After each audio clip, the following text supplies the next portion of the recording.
Thank you, Mr. Chairman. Good afternoon, everybody.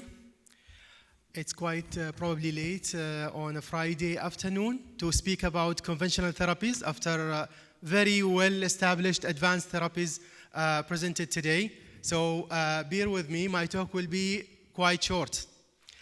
The conventional therapies are therapies that encompasses a variety of options, including 5-ASAs, as you know, thiopurines, methotrexate. Anti-TNF are considered now as conventional therapies, but I don't believe that. I would not speak about anti-TNF, and I don't think they are conventional therapies because of the convenience of their use.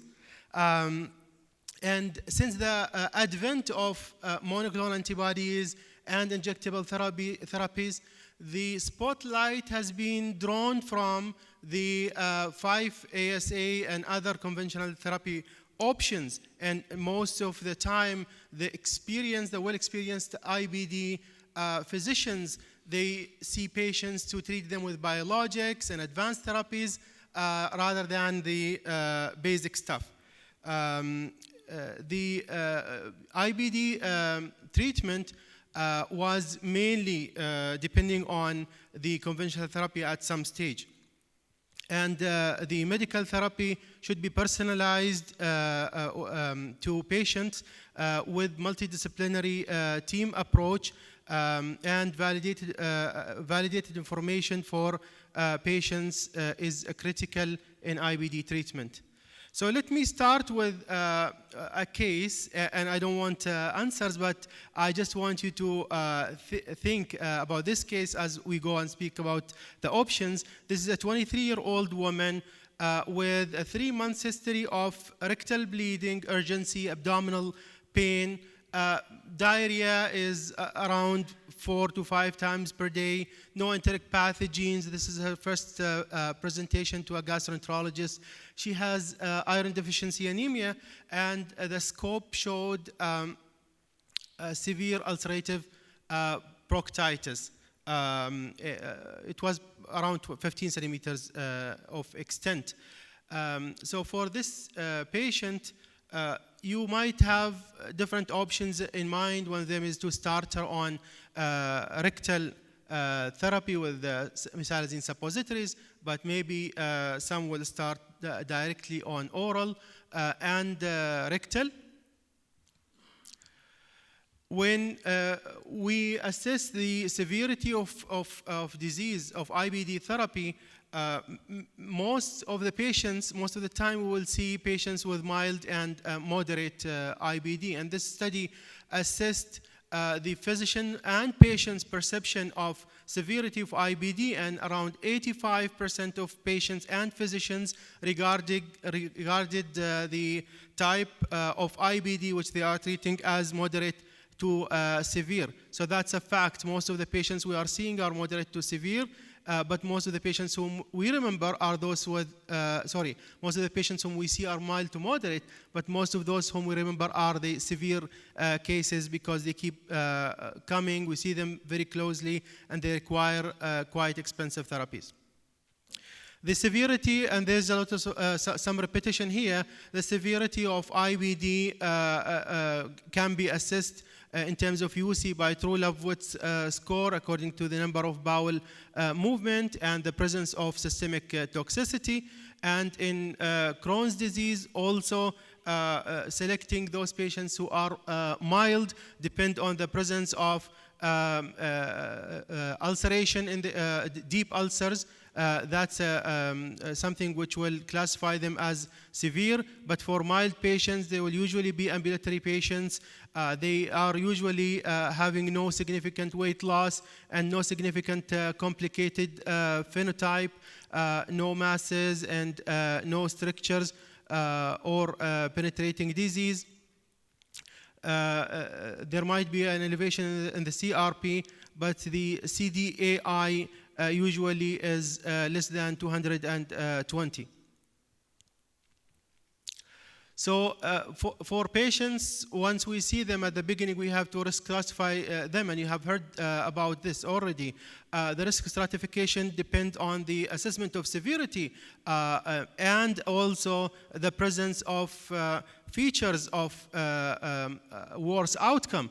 In Crohn's disease, the patient being of young age and having extensive anatomic involvement, perianal disease, severe rectal disease, presence of deep ulcers, prior surgeries, presence of strictures or penetrating disease, and persistently elevated inflammatory markers, as well as the lack of symptomatic relief with prior therapy. In ulcerative colitis, also extensive disease, deep ulcers on first or index colonoscopy, age of less than 40, high and persistently elevated inflammatory markers, history of hospitalization, steroid use, C. diff, and CMV.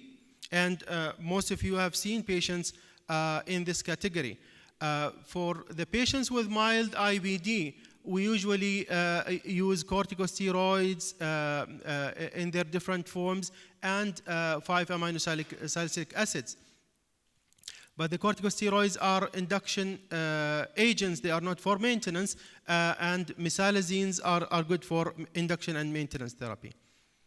What about antibiotics? Antibiotics have been used, and they are still used, unfortunately, in the management of IBD, especially in the acute setting. Several antibiotics, including ciprofloxacin, metronidazole, clarithromycin, rifampicin, cotrimoxazole, and some anti-TB therapies has been studied in Crohn's disease, and there is no much effect from the studies, and this is a meta-analysis of 13 RCTs containing 1,300 patients that showed that the effect is uncertain, and the best evidence suggests that any benefit provided by antibiotics in active Crohn's disease is likely to be modest and may not be clinically significant.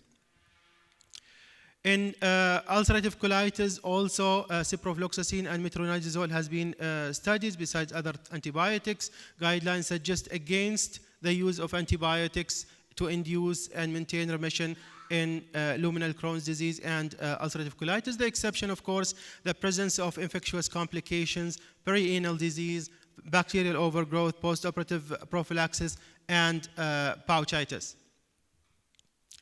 What about sulfasalazine, the parent compound of the 5-ASA we are using? The dose is usually between 4 to 6 grams per day.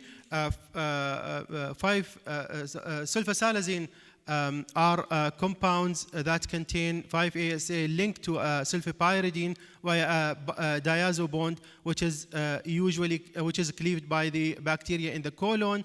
The delivery of sulfasalazine to the colon is excellent. 90% of the drug reaches the colon, and only a small amount absorbed in the small intestine.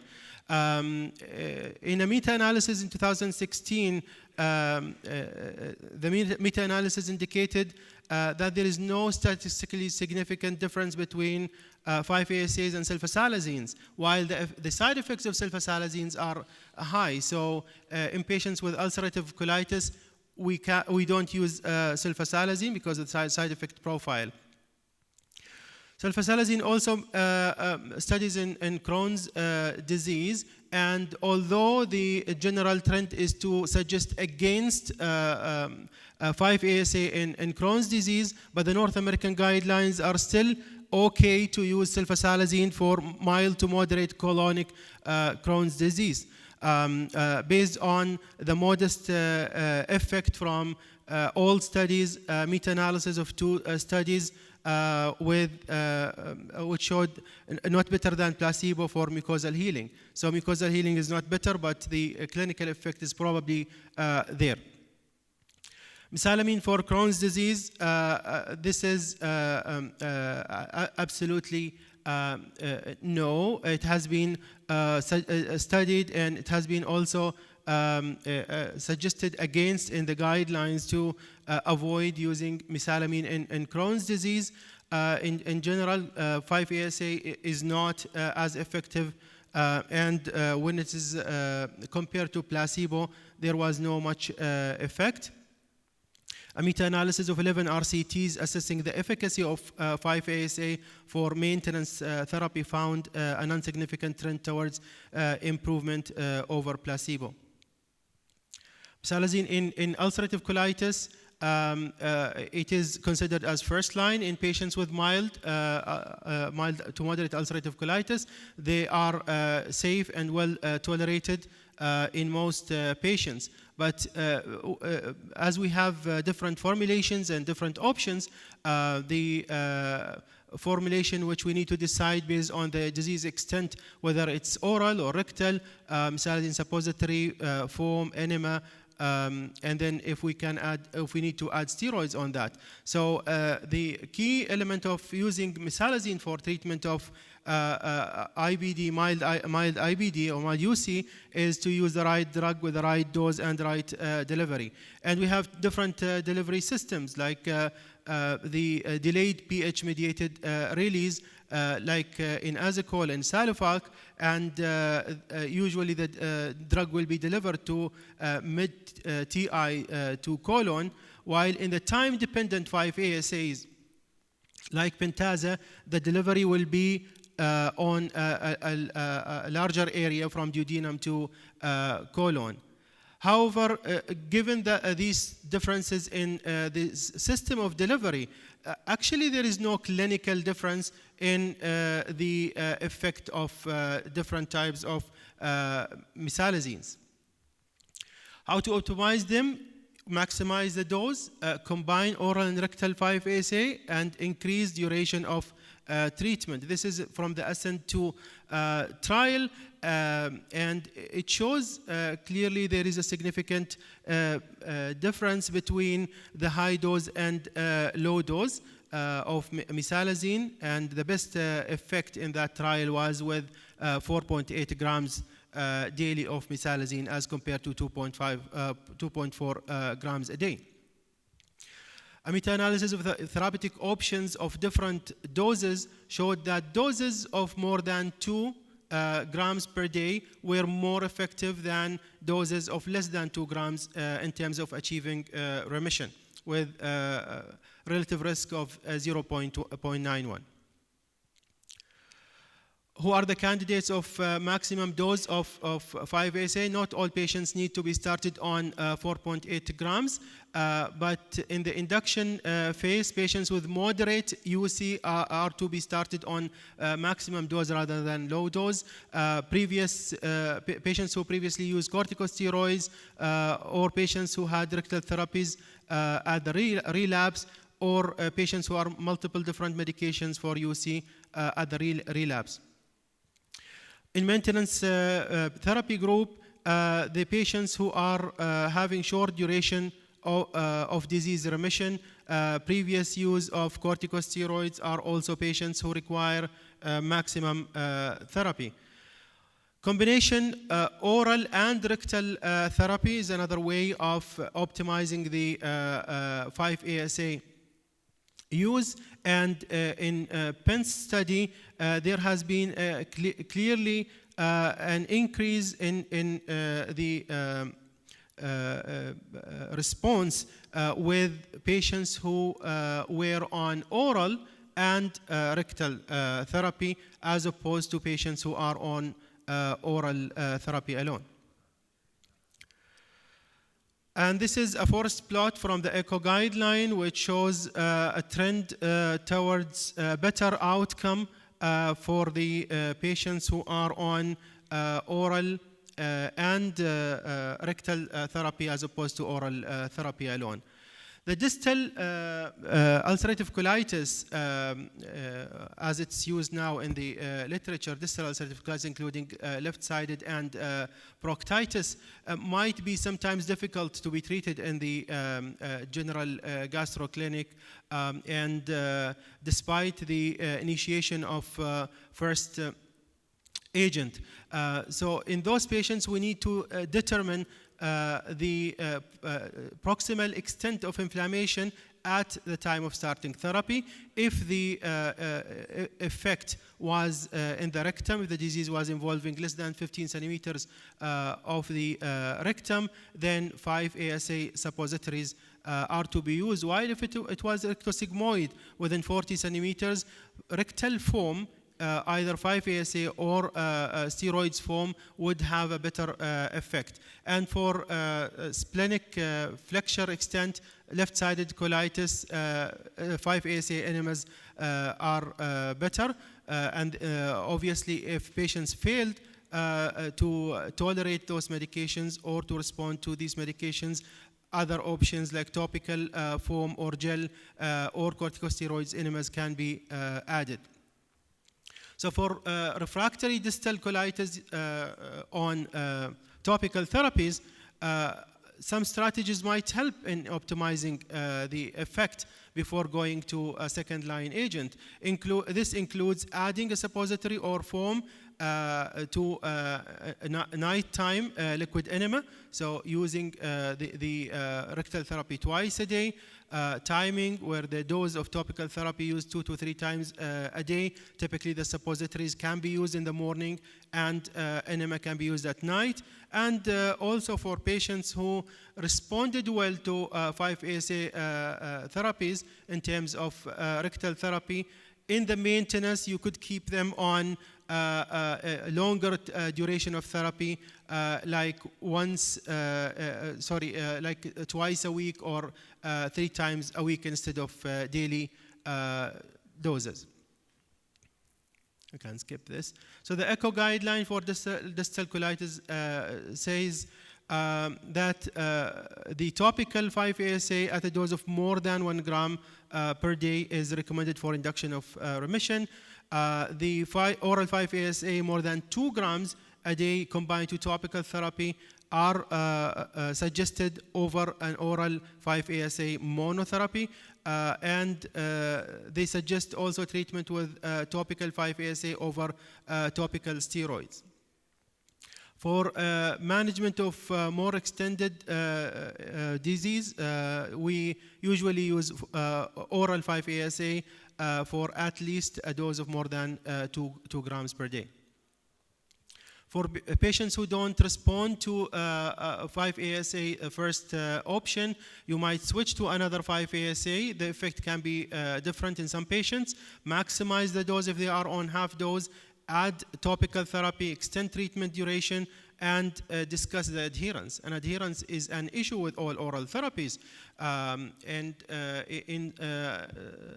this study, they showed that the overall 5-ASA non-adherence was around 60%. And out of the prescriptions, 29% of the prescription of 5-ASA were not collected.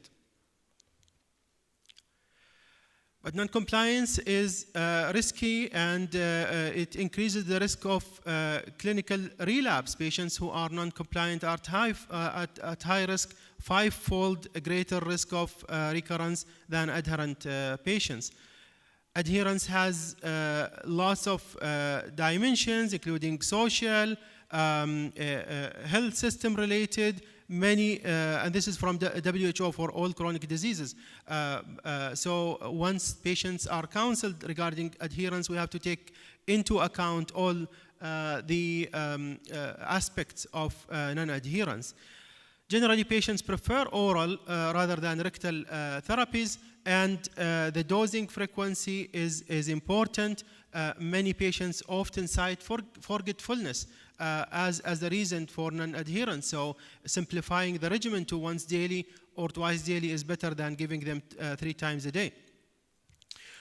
All mesalazine formulations are effective if given once daily, as we said, and no significant difference in the 5-ASA concentration between patients receiving time-dependent 5-ASA to those receiving pH-dependent 5-ASA. There is a theoretical difference, but in clinical there is no much difference. Corticosteroids are Used for a long time now, since the trial published by Truelove and colleagues in 1955, which showed significantly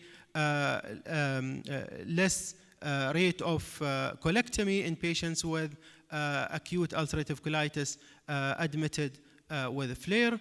The prevalence of adverse effects led to engineering a second generation corticosteroids like the ileal release budesonide, the budesonide MMX, beclomethasone, and even in the current landscape of treatment using highly effective therapies, including biologics, we are still requiring to use corticosteroids. Budesonides in Crohn's disease, I think Prof. Panchoni spoke about this. So it's used as a 9 milligram dose for induction of remission in mildly active localized Crohn's disease. Budesonide MMX in ulcerative colitis was a good addition as it has a colonic release technology where it can be used as an option for induction of therapy of active mild to moderate ulcerative colitis, and it has been clearly shown in studies to be superior in terms of effect.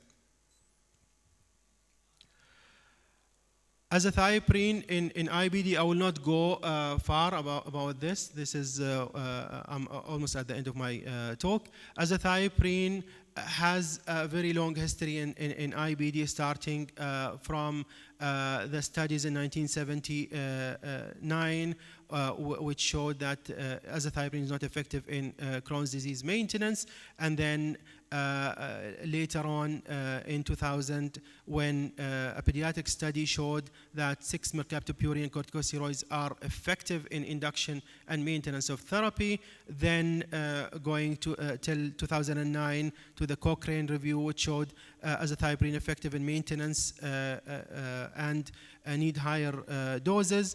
And then in 2010, the Sonic trial showed that azathioprine is inferior to infliximab in combination and combination therapy. The risk of lymphoma was also described in 2007. And then in 2013, the ASTIC and RAPID studies, which showed actually there is no significant difference between azathioprine at a dose of 2.5 milligrams and placebo in terms of induction of therapy. Therefore, azathioprine is not used as an induction therapy in ulcerative colitis or Crohn's disease, but it can be used as maintenance therapy or as an immunomodulator in conjunction with infliximab. Methotrexate is another old agent as well. It has been studied since long time ago. In 1995, the first study by Fagan, and then 2000, which showed that it's effective in Crohn's disease at a dose of 25 milligram IM weekly for 16 weeks, then to continue with a maintenance dose of 15 milligram PO for 40 weeks. And there was a clear improvement in remission rates, as you can see in this Kaplan-Meier curve. The best scenario for methotrexate is here, the white box, where patients with active luminal Crohn's disease, if they failed steroids, you might consider methotrexate, but most of the other scenarios are actually lacking the good evidence. Probably there is some evidence with post-operative prevention. In extraintestinal manifestations, you might see methotrexate used or prescribed by your rheumatologist, but using it for IBD with different type of extraintestinal manifestations also lacking evidence. The best scenario in that regard probably peripheral arthropathy or pyoderma gangrenosum and erythema nodosum. But the studies are negative for primary sclerosing cholangitis and axial arthropathies. Dr. Darmaki, please conclude. So this is my last slide. The conventional therapy for IBD is the mainstay of current therapy in IBD, but drug type, timing, and context must be optimized to manage individual patients effectively. Optimize the dose of 5-ASA and simplify the regimen. All 5-ASA can be used once daily. Combine oral and rectal 5-ASA whenever possible. Azathioprine monotherapy cannot be used for induction of remission. Thank you very much.